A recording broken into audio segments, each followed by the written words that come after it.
One of the most common grammatical rules that people get confused is the difference between passive voice and active voice. And a lot of people are likewise told that they're not supposed to use passive voice at all, but there's absolutely nothing wrong with passive voice. There is, however, a lot of situations where it's not ideal, and most of the time we are going to use active voice. So what we want to do is understand the difference and when to use each appropriately. So our first question then is, what is the difference between passive voice and active voice? Well, let's define each. When we use active voice, this means that the subject of the sentence is going to be the actor. Whereas when we're using passive voice, the subject of the sentence will be acted upon. This leads to another question. How do you tell what the subject of the sentence is? Simply put, subjects are the nouns that are linked to the verb in the sentence. Let us try to discern the subject of a sentence that is written in passive voice. Here we have, the Death Star was destroyed by the rebels. So the question here is, what or who is the subject of the sentence? Now, most people answer that the rebels are the subject of the sentence, and this is a good answer because the rebels are carrying out the action, and typically the actor of the sentence is the subject. However, it is wrong in this case. The correct answer is the Death Star, and the Death Star is the subject because it is attached to the verb in the sentence. In this case here, we have was. Now, the follow-up question here is, why is this considered passive voice? And the short answer for that is the Death Star is not carrying out an action. It is being acted upon. It is the rebels who are acting upon the Death Star in this case. Therefore, the sentence is written in passive voice because the subject is being acted upon. Let us take a look at that same sentence in active voice. The rebels destroyed the Death Star. The question here, who or what is the subject of the sentence? In this case, the answer is the rebels because the rebels are attached to the verb. Now that leads to a follow-up question, and why is this considered active voice? This is considered active voice because the rebels are carrying out an action on the Death Star. They are the actors of the sentence and they are the subject. Therefore, it is an active voice. So, which should you use when you're writing in an academic context? Most of the time in an academic context, we are going to use the active voice. And we're going to do this for two reasons. First, it is typically more focused than the passive voices. And second, it is also typically more concise than the passive voice. Let's compare the two sentences to see how they fulfill the criteria that we just mentioned. Now, when we're using active voice and the subject is the actor of the sentence, the reader focuses on that. The rebels destroy the Death Star, and now the readers focus on the rebel. Now, the problem with passive voice is that if we make the Death Star the subject, it is the Death Star that the reader will be focusing on rather than the person or people carrying out the actions. And there might be instances where the Death Star is the focus of your paper and you might use passive voice. The other consideration is word count. You'll see that the passive voice is 8 words long. However, when we put that same sentence in active voice, it becomes 6 words long. That reduces your word count, character count, and the spacing used on the page. So if those are considerations in your academic writing, you might want to use active voice in this context. With that being said, you might now be asking, when should you use passive voice? We use passive voice typically when we're focusing on process or a procedure, when we're looking at the tools and instruments and materials used in a process and their sequencing, rather than focusing on who's actually carrying out the action.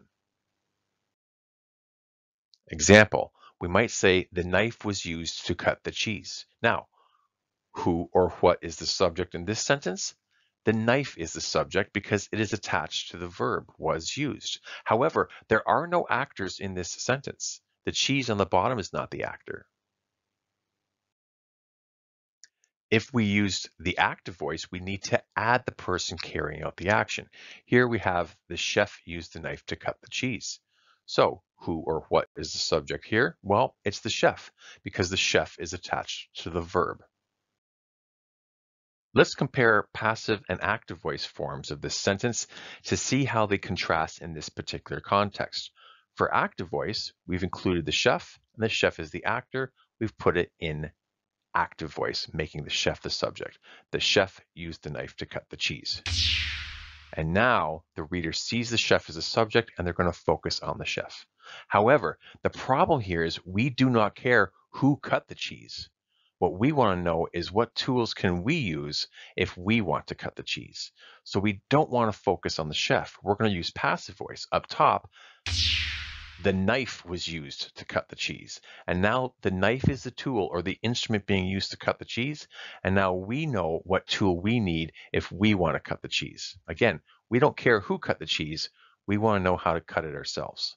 Now, likewise, the passive voice is actually more concise in this context. It is only 8 words long, but when we add the subject, when we add the actor, that sentence becomes 9 words long. So in this case, the typical benefits of the active voice, the focus and the conciseness, are not present. So we want to use passive voice instead. When describing one's research process in a proposal or in a thesis or dissertation, people often use active voice, and particularly first person. And this is where it becomes clear as to the benefits of using passive voice. Somebody might hypothetically write, I will recruit participants and I will interview them. I will use a t-test for my analysis. I will then synthesize the data. And we see here, I will repeated.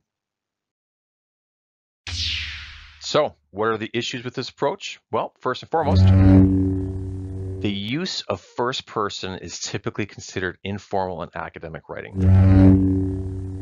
Second, because you've used the first person as the subject for each sentence, you're causing your reader to become focused on you instead of your research process.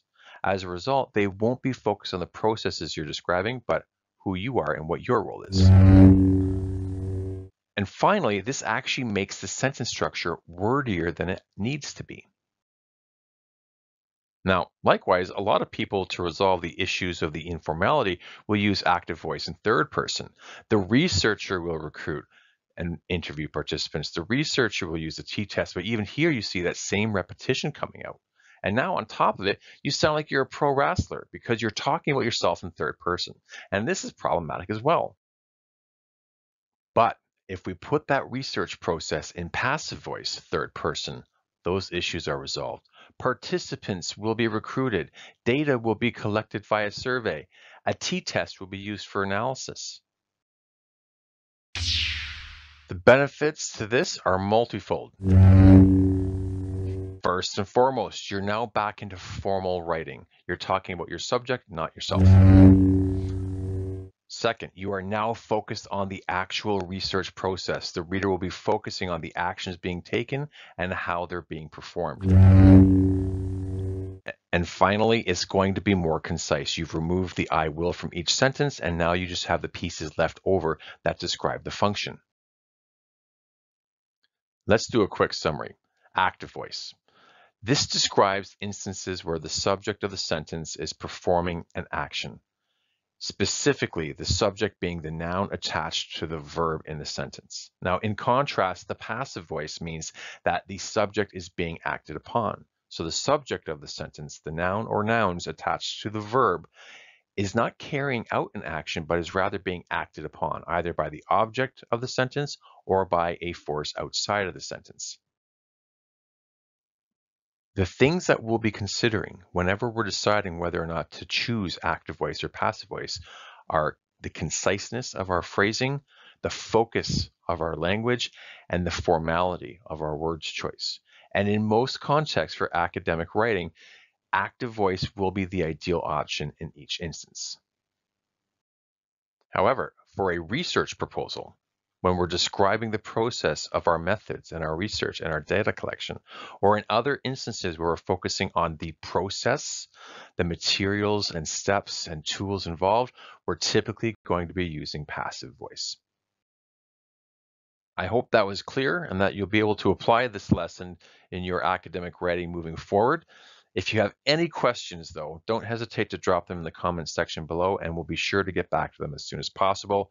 For those of you who are wondering where I picked up those little audio clips that I used in the presentation, I got them from a website called pixabay.com. That's Pixabay.com.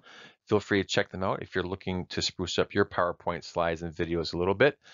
And until next time, take care of yourselves and each other.